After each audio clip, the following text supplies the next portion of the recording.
ఇక గురుకులాల్లో విద్యార్థులకు కనీస వసతులు కల్పించడంలో రాష్ట్ర ప్రభుత్వం ఘోరంగా విఫలమైంది. కనీసం వారికి భద్రత కూడా కల్పించలేకపోతోంది. ఇప్పటికే 100 మందికి పైగా విద్యార్థులు మృతి చెందినా ప్రభుత్వానికి సోయలేదు. పాలకులు, అధికారులు అడుగడుగునా నిర్లక్ష్యంతో విద్యార్థుల ప్రాణాల మీదకి తెస్తున్నారు.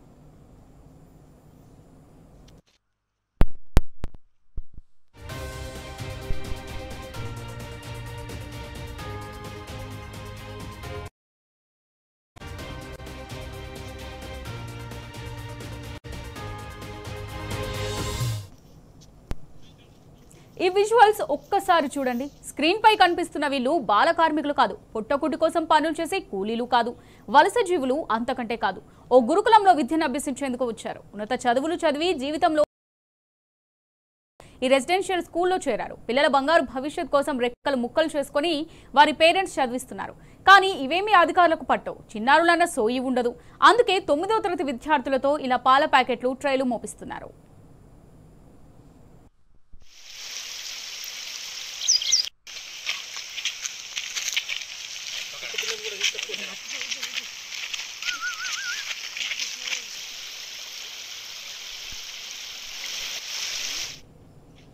సరే, పాల ప్యాకెట్ల ట్రే మోస్తే తప్పేంటి అంటారా? ఒక్కసారి చూడండి.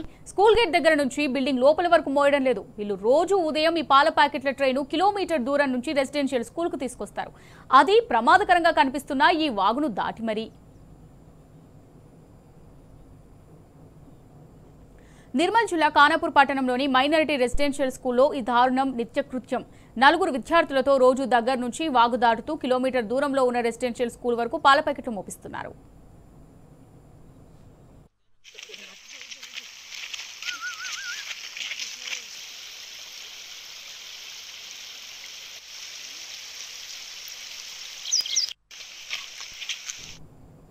విద్యాబుద్ధులు నేర్పిస్తారని పాఠశాలకు పంపిస్తే మా పిల్లలను కూలీగా మారుస్తారా అంటూ విద్యార్థుల తల్లిదండ్రులు ఆవేదన వ్యక్తం చేస్తున్నారు.